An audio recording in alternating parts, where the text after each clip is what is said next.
Magandang umaga po muli sa inyong lahat.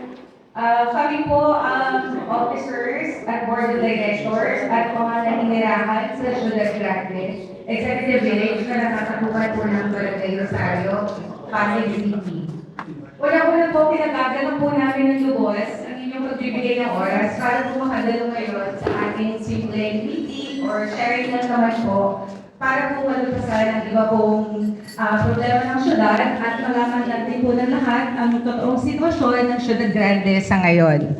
Ina-acknowledge po namin ang presensya ng ating engineering team. Thank you po.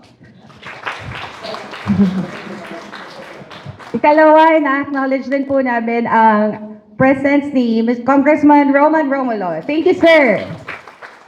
And of course, ang ating Mayor, maraming salamat, Mayor Vico Soto, sa pagbigay ninyo ng oras para sa amin, Ciudad Grande. So, hindi na po namin masyadong tatagalan and kukuhain ng inyong oras. Proceed na po tayo directly sa aming presentasyon. Tawagin ko lang, by the way, ako nga po pala si Mitch, ang secretaries.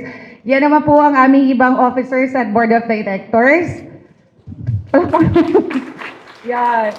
Tawagin ko na po ang aming isa sa director, si Director Joel, para po i-present na po. Maraming salamat.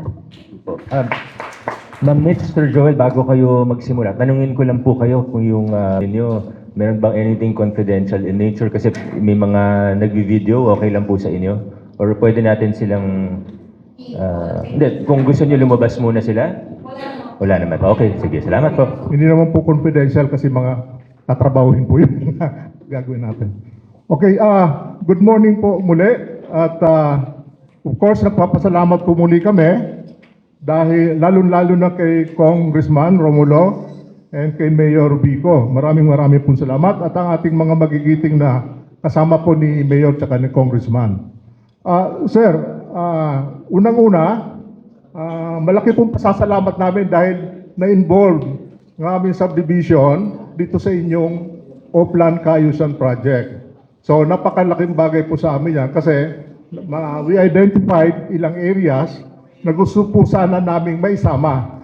But anyway, before going that, unang-una gusto ko muna pong pasalamatan muli dahil yung aming drainage dito na ongoing, tapos na po yung phase 1, ongoing po yung phase 2, nadaanan po ninyo kanina. Of course, ang pasasalamatan namin dito yung ating DPWH at saka si Congressman Romulo po, no? Talakpakan po natin.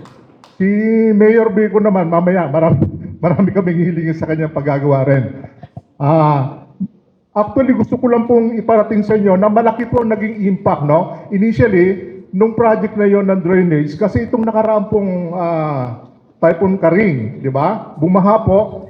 Kung natatandaan po ninyo nung panahon ng Undoy, hanggang dito po yung baywang kami nung lumubog po tong area. Ngayon po, meron po konting tubig, pero mabilis pong lumabas yung tubig. So, napakalaking bagay po to na, kaya maraming salamat po muli, Congressman Romulo, yung project na to. Kasi talagang malaki ang naging impact po nito. Well, gumawa rin po kami ng mga area assessment in preparation po dito sa program natin ng Oplan Kayusan.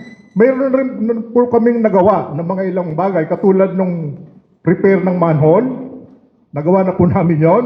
Yung pavement na crack pavement na nagawa na rin po namin. Pero may ilan po pa kaming naiwanan na isasuggest po namin may sama sa ating Oplan Kayusan. So simulan ko po muna dito sa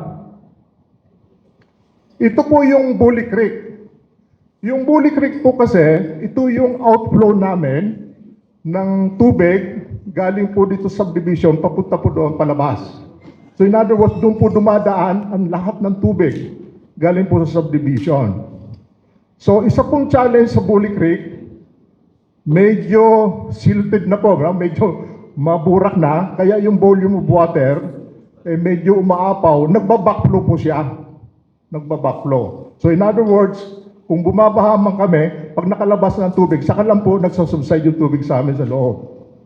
So, ang pangalawa po naming request, sana, so gusto ko pong i-bring up na to, yung alternate namin na daanan ng tubig papuntang Ortigas through Urbandeca. So meron po kami proposal, alam na ni Engineer Ronquillo sir, yung drainage namin, outflow, papunta po Ortigas. Discuss ko na po yan. So dito po sa Bully Creek, gusto ko lang po ditong i-emphasize, sa ngayon, may plan po kasi na simentohin to itong area. Ito po yung Bully Creek. Ito po ang plan na ang gusto po sana namin kahilingan ay mas simento na kasi ang original plan po dito parang gawin siyang bike lane and recreational area. Ito pong area na to. Ito po, kasi ito ngayon lupa yan So hindi pa po sementado to. And then, ito pong area na to, merong pong informal settler dito na nagiging challenge po sa amin dahil mayroon ng 3 or 4 incidents just itong July na pumasok po sa amin, ninakaw yung mugs, gulong, and then tumawid po doon. Papunta po dito sa creek area. Kasi meron po dyan na bahay ng isang possible na pwedeng pinagtataguan po nila. So ang kailangan po namin, actually, siguro pangalawa na to sa ating action line po, no? Sir, kung natatandaan nyo, kayo po sa action line. Anyway, may action line po na pumunta na dito. So gusto lang siguro namin na i-reiterate na yung clean up po doon sa area na yon, nung action line, tuloy lang po sana. Kasi meron pong bahay po doon na sana. Ay, good morning po, sir. Good morning po. Sige po. We would like to recognize Vice Mayor Dudot. Sir, maraming salamat po sa inyong pagdalo sa aming konting pulong-pulong dito po. Okay, so tuloy ko lang po. So ang major na kahilingan po namin sa Bully Creek, kasi very critical po sa amin ito, kasi outflow po namin ito galing po dito sa subdivision. Kung hindi po magagawa ng paraan ito, ay magbabakflow po ang tubig at matagal mag-subside palabas. So yun po yung sa Bully Creek.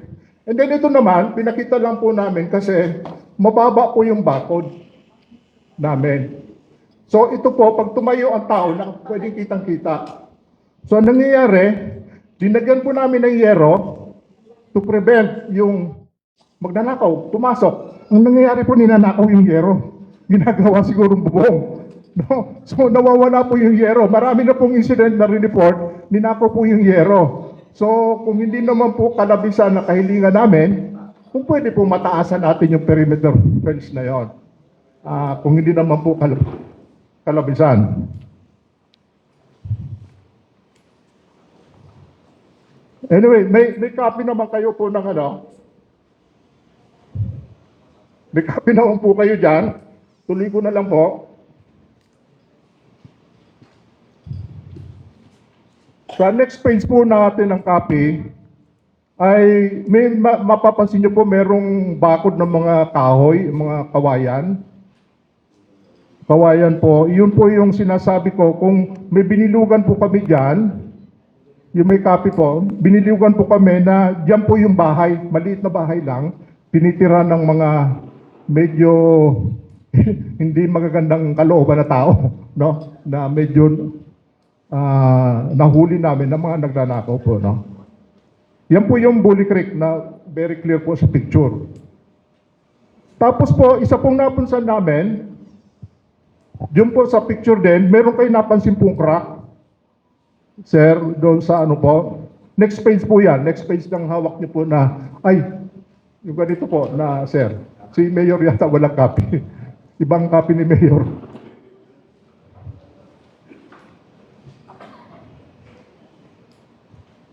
Second page na po ako. Sa second page po, may binilugan dyan na may crack. Yung crack po na yan, yan po yung sa Bully Creek, sa side ng Bully Creek. Alam niyo po ang nangyayari, ninanakaw po yung bakal. Kitang-kita po namin nung linalagarin nila yung bakal. Doon. So ang gusto po sana namin ay masimento yon para hindi na po nakawin yung bakal. Kung makikita niyo po sa picture. So yun po, ninanakaw yung mga bakal dyan. Kung pwede po sana, masimento na rin natin yun. To prevent yung yung magnanakaw na kunin pa yung mga bakal.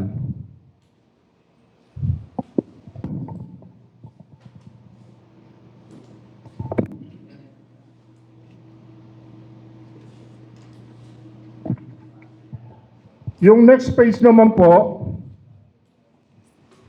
ayan. Dito na po tayo sa page na to. Ito naman po ay mayroong crack. So hinihiling po namin sana sa Melbourne na yung dinaanan nyo po pagpasok dito sa guardhouse. Actually po yan ay inaspalto na before dahil po sa ulan medyo natanggal na po yan. Kaya nakikiusap po sana kami maisama sa project na masimentuhan, ma-aspaltuhan o basta ma-repair po yan. Meron pa po kaming idadagdag na nasa Venice, no? Hindi namin nalagay sa picture. Sa Venice Street po, meron din ganito. And then yung item number 4 po dito, pinapakita po namin dito yung mga drainage inlet, palabas po. Drainage, ito po may mga butas yan. Ang concern po namin dito, medyo clog na. Kailangan po siguro for immediate, short-term actions, sundutin po siya para lumabas. Kasi ang nangyayari, mabagal lumabas yung tubig. Mabagal lumabas, no? So kung ito po ay masusundot, yung mga drainage inlet na yan, palabas, malaking bagay po na mabilis mag-subside at pumunta sa Bully Creek yung tubig. Ito po, kasama rin to. So yan po yung mga, in-identify na namin po yung mga street na yan na para madali pupuntahan.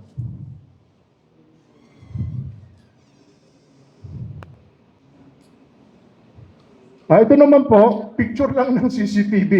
Nakikiusap po kami sana na, so as I mentioned earlier, marami pong mga informal settlers na tumatawid po sa bakod. Pero ang alam po naman namin na may project po ang barangay ng paglalagay ng CCTV kung sakali para to deter yung mga possible na mga masasamang loob, di ba? Para makikita po. So, ang pakiusap po namin, kahit na yung critical areas lang na nakikita namin dinadaanan, kahit doon lang po pwede malagyan ng CCTV. Athens po, gilid po yun ng, ng Bully Creek, papunta po sa Venice. Kahit yun lang po, yung area na yun. Other areas, hindi naman po masyadong pinupuntahan ng mga magnanakaw. Yan po ang kailangan namin, magkaroon po sana ng CCTV para makikita natin kaagad kung sakali kung meron mga masasamang loob na pumasok o lumabas. Ito naman po, sample lang ng yellow box. Kung mapapansin nyo po, paglabas ng Ortigas, nagkakaroon po doon ng gridlock eh. Gridlock ng traffic. Paglabas ng Ortigas, galing dito sa aming subdivision, kahit kung sakali man, baka makatulong yung yellow box. Hopefully sundin ng mga traffic, yung mga sasakyan. So, pero even better po, kung manalagyan sana ng enforcer. Kung mas maganda po sana yon. Para kasi kung mapapansin nyo po, ang Ortigas talagang traffic yan eh. Pag may lumabas po dyan at hinarang, hindi na mag-flow ang Ortigas. So parehas po yon. Both way, nagkakaroon ng gridlock. So kung may baka sakali, pag malagyan po ng yellow box, yellow line, tinatawag natin, baka sakali sundin naman para may open space po na makakalabas. Ito naman po, yung kung mapapansin nyo, talagang sirang-sira ng mga gutter ng aming simbahan at saka ng aming basketball court. Basketball court po to eh. Ito po yung bubong ng basketball court, ito, saka yung simbahan. Medyo sirang-sira na po yung mga gutter. Kitang-kita po naman ninyo yung sira na talaga, bulok na, no? Ito, talagang wasak na. Ito po, wala ng gutter. So, nais lang po sana namin, may sama sa ating kayusan po yan.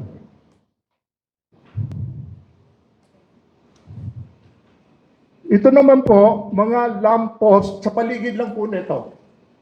6 po lamppost yan, medyo year 2000 pa yata na-install yan. Kaya may nag-survey na po from the engineering ng ating munisipyo na sabi nila kailangan na po palitan niya. Kasi mga luma pa po yan eh. Iba wala nang glass yung cover. Wala na po, tsaka yung bilog pa yan eh. So talagang sirang-sira na po.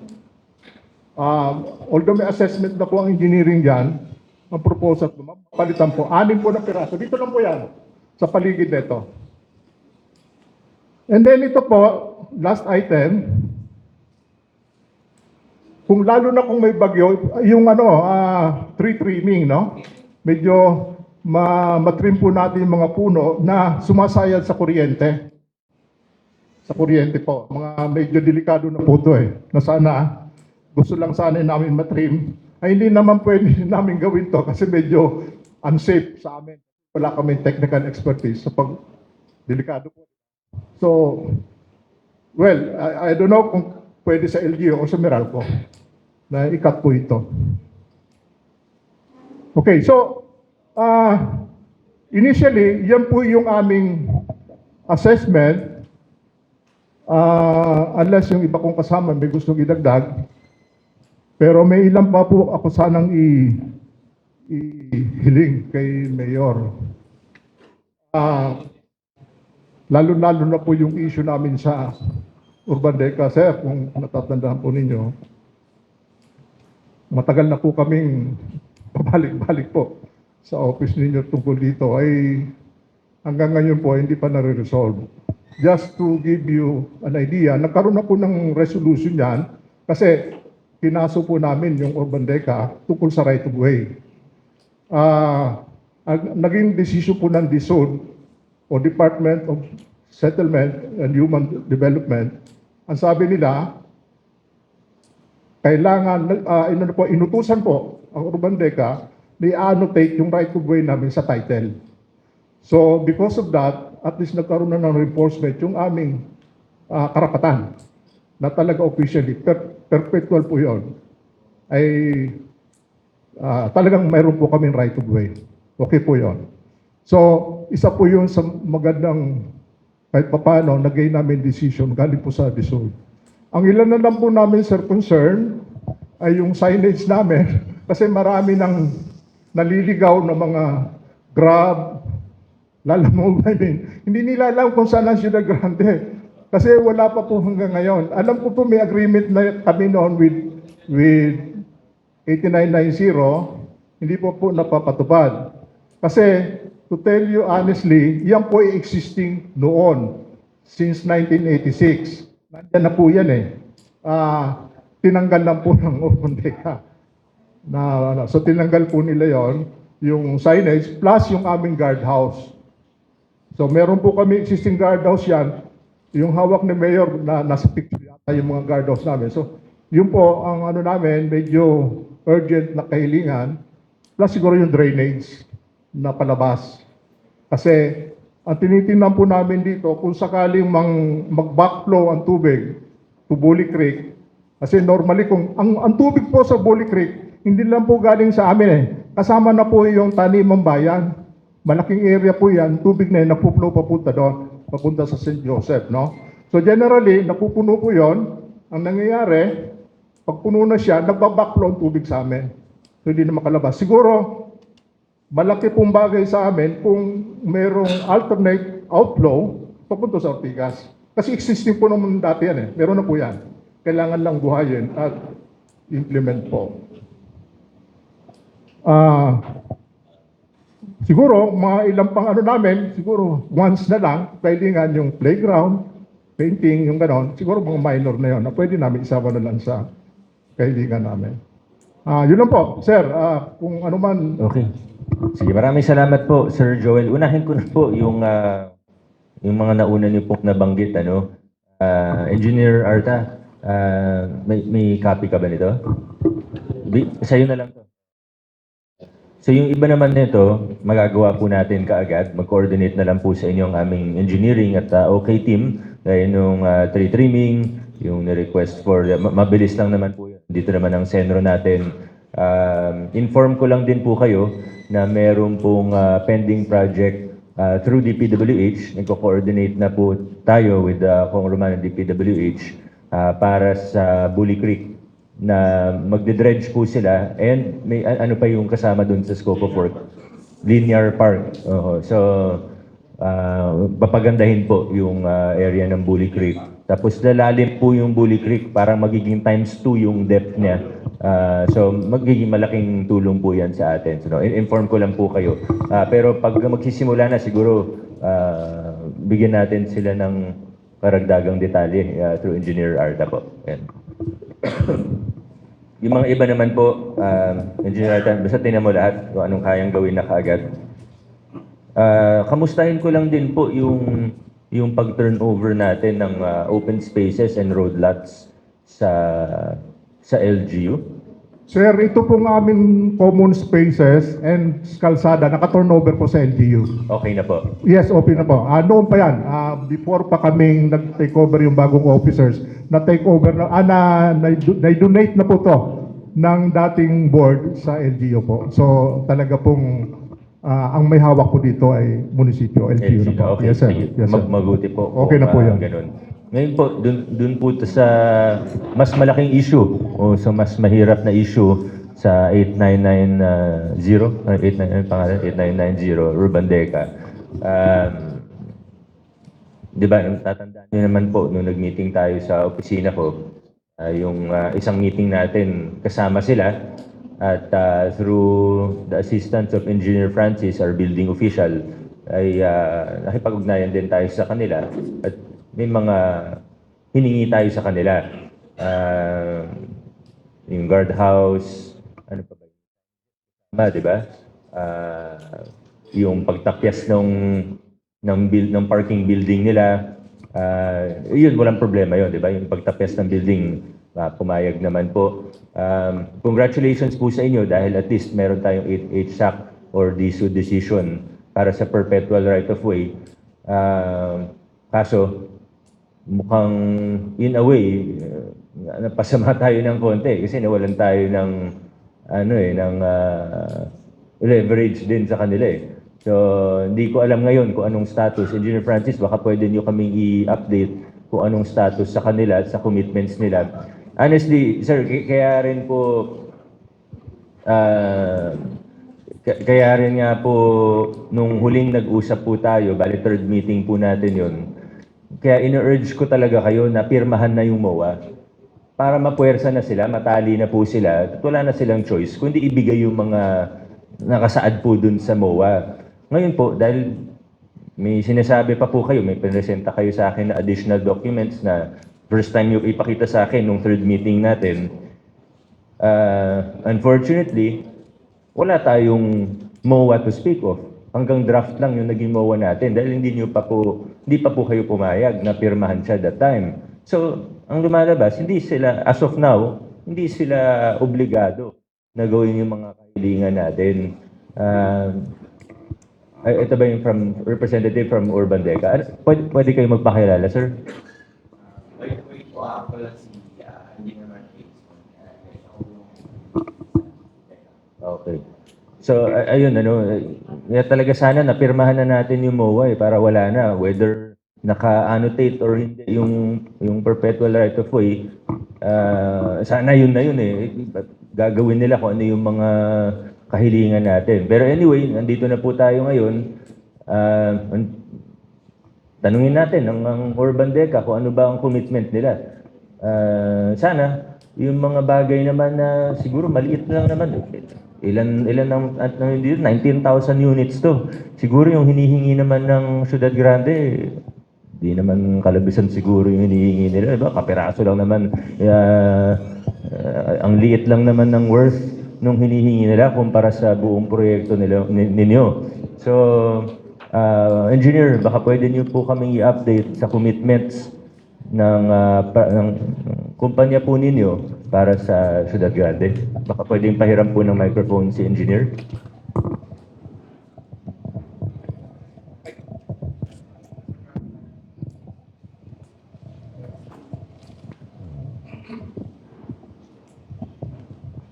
Good morning po. As of now po, Mayor, may mga previous meeting na din po kami kay Ciudad nga, yung tulad nga sinasabi niyo yung sa MOA. May mga design na din po kami yung sa signages na na-present sa kanila, then yung sa guardhouse. Tapos ang inuna lang po talaga namin is yung sa flooding na concern po nila sa unahan ng which is naglagay na nga po kami doon ng sump pit at pump. Kaso nga lang nung nagkaroon ng malakas talagang ulan, hindi na din kami nakakapagtapon sa Ortegas Extension. Regarding po dun sa sa guardhouse and signages, okay naman po siyang ipago. Ang ano lang po namin is tulad nung sa guardhouse is yung sa location, kung pwede is yung sa loob sana ng property po nila. Tapos yung sa signages naman is dun sa labas po, which is napag-usapan na po namin yun. Okay, pero anong kailangan nyo bago simulan yon? Kailangan may MOA tayo? O Yes, pwede- sir. Ang alam ko, sir, yun po yung last na ng legal namin. Sige. Engineer Francis, ano ba yung proposed location sa guardhouse? Yung last time po, yung napag-usapan natin, yung existing po yung dinaanan po natin doon, din po. So parang magkakaroon lang iaayos lang po yung guardhouse na yon. Pero yun yung napagkasunduan last time, na doon sa location na po na yon. Tapos yung signage naman po, yung sa may harap, wherein papasok doon sa property, sa side nung sa entrance po, doon po ilalagay yung signages nila. Na 2 sides po. As per requested po nung sa syudad din. Sige. May comment pa ba ang opisyalis ng Ciudad Grande?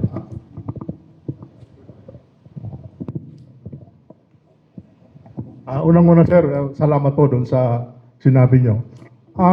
Kami naman sir ay willing talaga na magkaroon ng win-win solution. So hindi naman po lahat ng demand namin matutupad. Kasi yun nga, kaya ang gusto sana po namin, kahilingan namin through Engineer Ronquillo noon, at gusto na rin namin makipag-usap po talaga sa kanila ng direkta para right there and then makapag-decision kami. Ang gusto lang po sana namin kung sino yung kanilang decision maker, hindi yung ibang tao i-refer pa. Para right there and then, tapos na po ang usapan. Yung po talagang gusto namin mangyari. Kasi actually yung sinabi niyo po, okay na yun eh. Ang isa lang po na hinihiling namin, kumbaga hindi naman po siguro kalabisan. Ito po yung sinasabi namin ng alternate route doon sa kabilang side para kung sakali magkaroon ng heavy traffic. Kasi for all you know po, 19,000 units po ang Urban Deca pag natapos, 22 building. 19,000 units po. So assume na natin isang tao bawat isa doon. Kami ay less than 300. In fact, 258. Less than 1% o about 1% lang po kami. In terms of vehicle, So just imagine, 10% lang po ng 19,000, or sabi natin 1,900 vehicle. Eh baka po pag pumila na yan, hindi na kami makalabas. Ganun po katindi ang napuporsi namin na epekto doon. So, ang hiling po namin, hindi kalabisan kasi makikishare lang kami. Kung sakaling mahirapan kami dumaan dito sa common right of way natin, baka pwede nyo kami padaanin lang doon, shared with you. Hindi namin angkinin, makikiraan din kami para at least may alternate route lang kami. Kasi sa tingin naman po namin, ay reasonable yon. With that, I think we will all sign. Tapos na po usapan namin. Parating yun lang po yan. Kasi nag-usap na kami ni Press, yun lang naman ang namin eh. Kasi the rest, okay na eh. Mga minor na eh. Okay na kayo sa signage, okay na kayo sa guardhouse, di ba po? Di ba? Although kaya namin po hinihiling pa yon, to tell you honestly, marami po kayong violation. Di ba? Kasi kung mapapansin nyo, sir, kung napansin nyo pa pagpasok nyo, ang official po talagang width ng kalsada is 16 meters. Napansin nyo pa biglang lumiit? Di ba lumiit? Kaya naging halos 10 or 12 meters na lang yon. So lumiit. So in other words, sige, nandyan na po yan. Kasi hindi naman pwedeng gibain yan kasi cost na yan eh. So nandun na kami. Pwede kami mag-give-in eh. Basta konting, yun nga sinasabi ko po, bigayan tayo. Kami, ang hinihiling namin ay not too much. Sa palagay namin po, hindi too much. Kasi ilan lang naman kami dadaan kung sakali. Kung isi-share nyo sa amin yung daan, makalabas lang kami ng Ortigas. At least may alternate route kami. Yun lang po. Then the rest, okay na po sa amin. Sige. Ganito po. Paki-relay doon sa mga superior mo, Pero alam ko, si engineer, hindi naman decision para sa urban guy, pero siguro sa atin, engineer, close your ears na lang muna. Sa atin, tayo na lang muna. Ang suggestion ko po sa Ciudad Grande, huwag na muna natin pag-usapan yung pangalawang right of way. Kunin na muna natin kung ano yung ibibigay sa atin, yung signages, yung guardhouse. Pirmahan na po natin yung MOA. Yung second right of way, gagawan po natin ng paraan yon. Dahil ito naman po, mga ito turnover din siguro yung mga right of way natin, yung mga open space, pwede i-turn over yan sa LGU. Pwede ko pabuksan yan, kahit ayaw nila. So, wala akong sinabing ganun ha. The record po. Hindi yan kasama sa usapan na, kaya nga sabi ko, close your ears. So tayo lang nakarinig nun, di ba? Eventually, pwede po natin ipagawa yan. Kaya, pirmahan na po natin. Ayun yung I urge you. Pirmahan na po natin yung MOA. Ibigay nila kung ano yung tamang ibigay nila. Mamaya na natin problemahin yung second right of way. Anyway, hindi pa naman ganun kabigat yung traffic sa ngayon. So we have time. I will not hesitate to use the police power of the state to open up the second right of way at such a time that it is needed. So, problemahin natin yung MOA, pirmahan na po sana natin kung okay lang po sa Ciudad Grande. Pag-usapan po namin, Mayor, pero pasensya na po pag senior may nakakalimutan po eh. Nakalimutan ko lang po yung multi-level basketball court. Parang si Vice yata medyo nangako sabi na pinunta namin yun eh. Direktahan na to, sir, pasensya na po. Yung multi-level, kasi po pwedeng evacuation center. So hindi lang po yung para sa multi-level, lalagyan daw yata ng second floor, yung basketball court. So pag-repair sana, baka pwede nang isabay yun. May pondo siguro si Vice. Kaya nga nung nag-usap tayo noon, Yes, sir. priority naman po ng ating lokal na pamahalaan, kasama po ang office po ni Congressman Romulo, Yes, sir. ang pagpapagawa po ng mga multipurpose centers, no, na magagamit din for evacuation purposes. So, Yes, sir. yung idea po ninyo na maglagay dito, hindi ko problema yun. Sabi ko nga, pwede ho namin gawa ng programa yan at as soon as possible time. Andito po yung blessing ni Mayor, andito yung blessing ni Congressman. Tatlo na po kami nangangako ngayon, magagawa po. Yes, sir. Palapakan natin. Thank you so much po. Thank you so Pero much po. katulad din sa natin ni Mayor, sana mapirmahan nyo na yung MOA para umuusad na po yung Pag-usapan po natin, sir, yung Opo, Sige po. oo. Si Mayor naman na nagsabi na. Engineer Arta, pa-note down na lang ha, yung natin. Unless may pa kayo. Pati yung mga kalsada, gawan nyo na ng program lahat. Tapos kung ano yung kayang gawin ng DP, gawin ng DP. Tapos kung ano yung pwede naman magtulungan tayo. Pero Sir Joel, katulad na pag-usapan natin, ayusin na natin yung politika natin sa Pasig. Katulad yung papagawa ng ganyan, hindi naman kailangan dumaan sa kay Mayor, kay Vice o sa akin. Pwede nyo mang i-request diretso yan sa DP o sa... Yun naman pwede nyo nang gawin eh. Para kasi dati, dati gustong credit lagi nung sa politiko di ba? Pero sa totoo, pwede nyo nang idiretso kasi sila naman ang magdi-decide sa huli kung pwede o hindi. Kaya again, sa amin, sabi nga ni Vice, wala nga kaming hindi kami tututol. Pero i-exercise po ninyo yung karapatan po ninyo bilang taxpayers. Pwede kayo mag-request. Walang problema po yun. Dahil nagbabayad din kayo ng buwis eh. Yun naman ang totoo eh. Kami tatlo, wala kami yung object po dyan. Hahanap lang kami ng pondo basta pumayag po sila. Walang problema. Pero i-exercise nyo yung right nyo. Sanayin po ninyo na hindi kayo kailangang makiusap sa kahit sinong politiko. Salamat po, sir, sa advice ninyo. Pero nasanay po kasi kami, mas mabilis sa politiko. Pag dinaan po namin sa DPWH, 10 taon na, wala pa eh. Pasensya na po kayo sa experience po namin. Sir Joel, ang gagawin na lang po namin, siguro pwede nang initially gawa ng program ng engineering natin.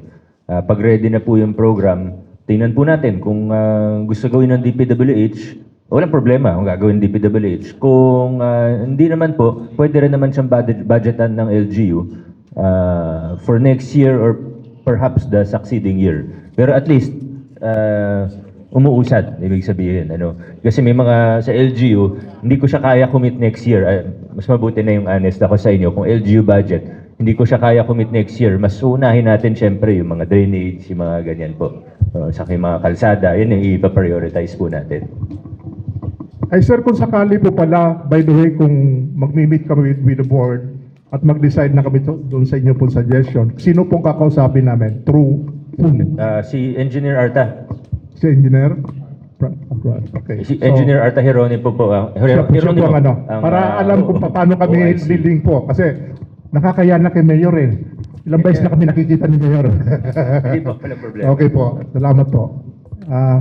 Team, may gusto ba kayong iparating pa? Samantalahin na natin, bihira yung ganitong occasion. Kasama natin lahat ng big boss natin dito, mga kasama. Magsalita na kayo, pwera lang ayuda. Ay, Mayor, good morning po kay Congressman Romulo. Good morning po kay Vice at sa lahat ng ating mga kasamahan sa Pasig. Anyway, ang aking concern lang po, nasa phase 2 project na tayo sa drainage system dito sa Ciudad Grande.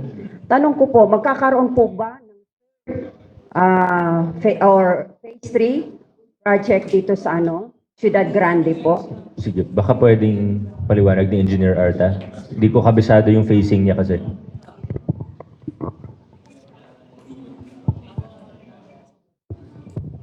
Hi, good morning po sa lahat. Dun sa drainage project po, it's initialized by DPWH, though coordinated sa amin. Wala pa silang sinasabi sa phase 3, pero kung sakali hindi po magkaroon, nandiyan naman po ang LGU to make additional drainages for Ciudad Grande po. Yun, kanina pa nalinawan na ang open spaces at roadlots niyo po ay donated na pala sa city. So, nasabihin na rin po tayo ng ating mayor na gawin na po ang program, drainages, sidewalks, street lights, at pati yung multipurpose court. So, antayin nyo na lang po. Coordinated naman po kami sa inyo. Anong design ang gusto nyo, especially dito sa multipurpose court. Pupunta po yung engineering po.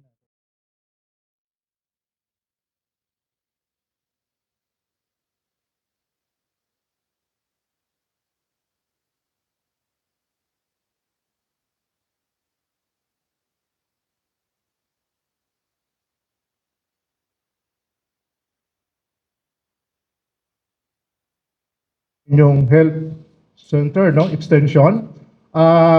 Si project din po ni Sir Bico to. We offer yung once a week lang naman po. We offer displays. Kung saan po, basta anytime pwede po silang pumunta dito. Bibigyan namin po sila ng pwesto. Yung, by the way, yung hindi nakakaalam, ito yung health center extension. Na pupunta sila every week kung anong pangangailangan natin sa health issue. Ito, once a week. So, ino-offer natin either sa taas, kaso pag ma-senior, mahina yung umakyat. Baka dito sa baba. Importante, we will offer them a place. Kahit saan po, basta maganda po. And then, hindi lang po namin alam, na-donate na po namin sa LGU, itong area namin. Baka naman pwede pong maglagay ng, ano tawag dito, yung tanod o something na makakatulong po sa roving. Kasi nga po, sir, to be honest, marami na pong concern ng mga kasamahan namin na yung ninanakawan, no? Hindi naman natin pwedeng pigilan kasi sinasabi nila, gutom sila. Wala naman po kami magawa. Deterrent lang po kami. So baka pwede magkaroon ng barangay tano o na magtutulong sa robbing kung pwede lang po. Kami naman yan ay mga konting kahilingan lang po ng aming mga kasama. Binigay lang po sa akin. Okay, anything else para meron pa ba kayong gustong i-share? Kasi baka may pupuntahan pa si Mayor. O pwede na mag-breakfast.